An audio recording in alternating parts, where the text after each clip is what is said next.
I take pride in seeing things as clearly as I did, as early as I did, talking about things that nobody was talking about. But now that CNN and Fox have decided to talk about the de-dollarization and the formation of the BRICS countries as if they're onto something new, it is gaining acceptance. It's bad enough to talk about what is happening within our borders.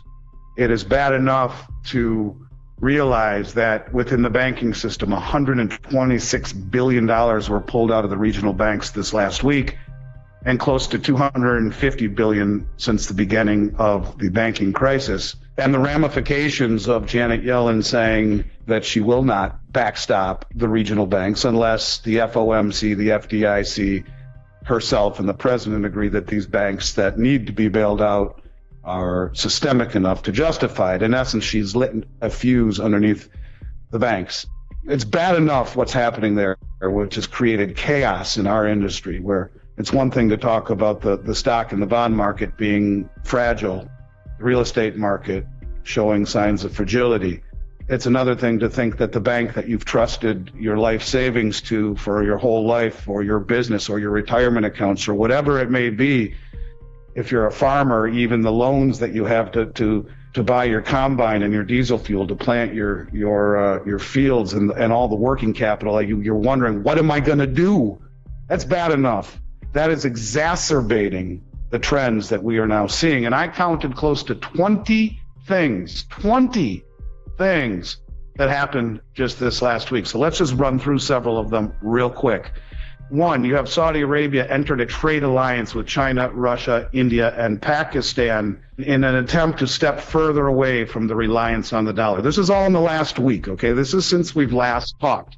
You have China and France completing the first liquid natural gas trade using Chinese yuan, ending the reliance on the U.S. dollar for energy trades. You have China and Brazil, who is the second largest exporter of corn in the world, is now settling trades in their own currencies, ditching the dollar. You have a representative of the Russian State Duma. He's the State Duma deputy, and that's kind of like a branch of the government, that says what we already knew, that Brazil, Russia, India, China, and South Africa are developing a new currency, and that these currencies will have these new reserve currency pegged to commodities. You have Saudi Arabia partnering with China to build a Chinese oil refinery for 83.7 billion yuan, or $12.2 billion. Kenya signing a deal with Saudi Arabia and the UAE to buy oil with Kenyan shillings instead of US dollars, and the president of Kenya telling its citizens to get rid of US dollars or go see the nurse because within 2 weeks something will happen.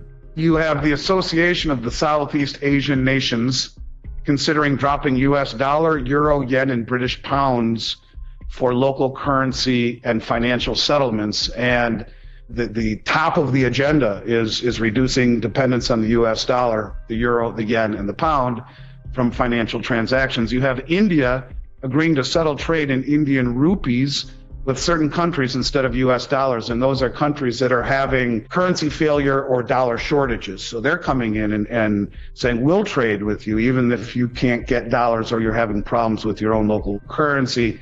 You have the Chinese yuan surpasses the euro to become Brazil's second largest currency in foreign currency reserves. You have the U.S. Social Security funds, according to Reuters this last week, said that they're due to run out by 2033. Now, we've talked a lot about the $76 trillion shortfall in Social Security. You had our president come out and said that the banking crisis is not over yet.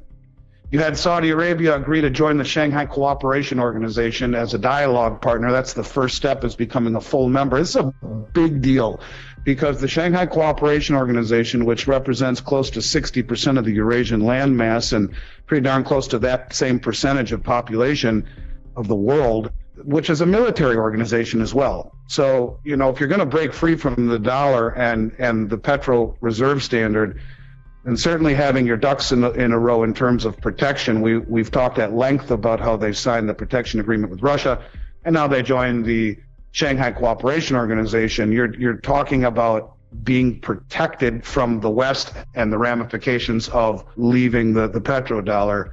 We learned again about the BRICS currency, that it would be backed by gold and commodities such as rare earth metals. And then you have from the stupidity department, NATO fully to adopt Finland, further antagonizing Russia.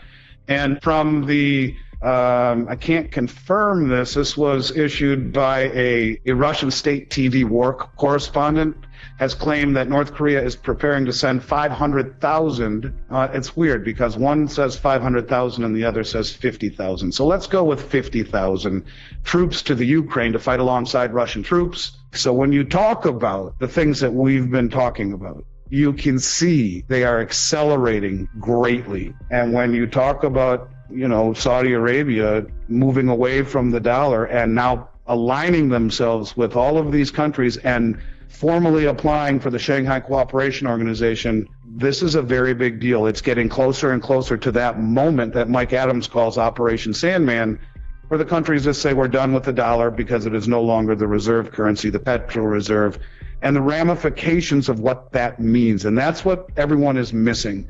And that's the one thing that I keep harping on. When this happens, you better have your ducks in a row. You better have your house in order, because it's too late if you don't. Because when this happens, you will see a flood, a tsunami of inflation hitting our shores, where there's 2 or 3 or 4 times the amount of dollars outside the country than there is here inside it. You'll see inflation at a level that no one can imagine, and the byproduct of that is spiked interest rates, which blows everything up. And this, to me, is exactly why you are seeing such massive drawdown in supply from the world's exchanges, because the people who have the most money are also closest to the information. And accelerating these trends would be the rumors that are now somewhat substantiated in that Mexico has formally applied to the BRICS. And the rumor that hasn't been substantiated yet is Japan, Australia, and New Zealand joining the BRICS. The walls are closing in around us, but this is in 1 week what has happened.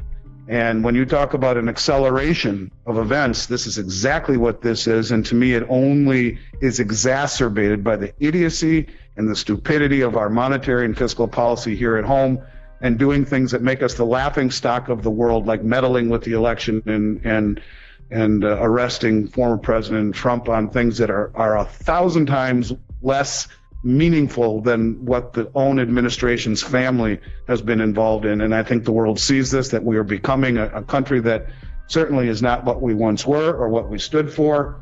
And I think it's time for people to wake the heck up and stop looking at gold and silver to make money and look at it for what it is. It is a life raft in a boat that's about ready to go over the falls. And I think it's time for people to understand that.